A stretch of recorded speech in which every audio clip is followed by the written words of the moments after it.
Wisconsin Congressman and member of the House Committee on Veterans Affairs, Derrick Van Orden. Good morning, Congressman. Thank you for joining us. So first off, I know there are at least a couple of members who are refusing to commit to Speaker Johnson. Do we have a full-on speaker fight today? Well, this morning I'm looking forward to getting Mike Johnson reelected as Speaker, and I'd like to do it in the least dramatic way possible. It's time for everybody to get on the boat and start rowing. We were given a mandate by the American people to perform.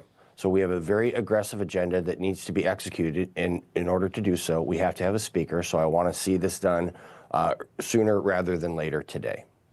Yeah, Congressman, so I know at least Congressman Massey, Congressman Chip Roy, possibly Victoria Sparks are questionable, and I know Massey says he's a definite no. I mean, what does it take to get Republicans all unified? They need to move forward with the president's agenda. As you mentioned, we've got issues and acts of terror occurring around our country. Now's not the time to have disunity, but be a unified party moving forward.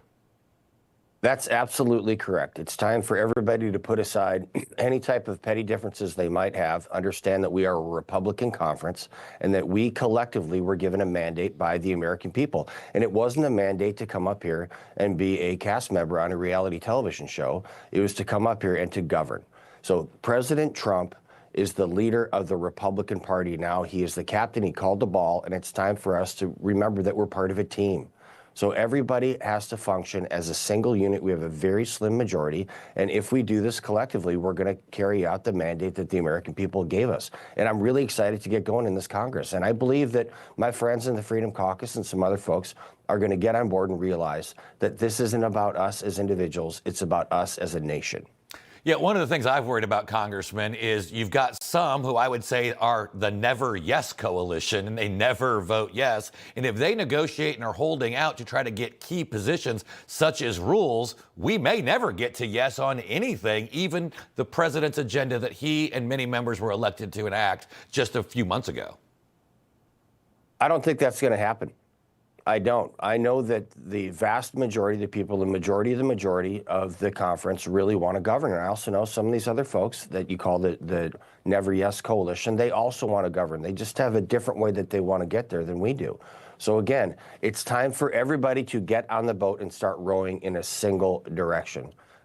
Being a leader, in order to be a leader, first you have to be a follower. So these folks have a lot of things that they can contribute to the conference, and they need to do that as a member of a team. It's just that simple. I come from the SEAL teams, and we work together collectively for a higher purpose, and that's what's going to happen today.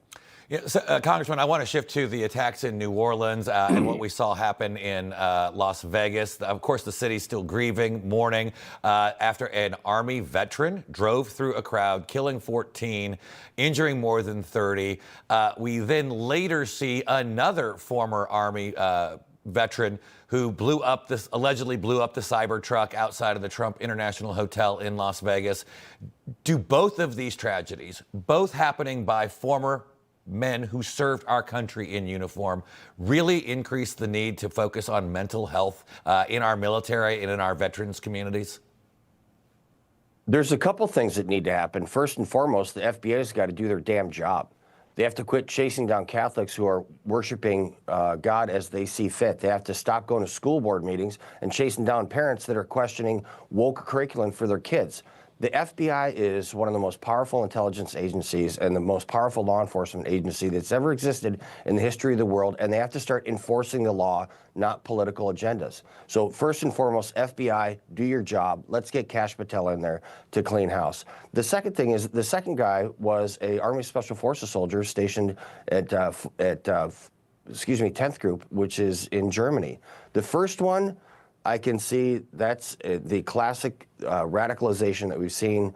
Someone who becomes a radical Muslim extremist and commits an act of terror. The second one, I'm really kind of holding out to get some more information to find out what the heck is really going on. There's many more questions about the second terrorist incident with the Cybertruck than there is about the first. All right, Congressman Derrick Van Orden, thanks for joining us, and good luck today on Capitol Hill.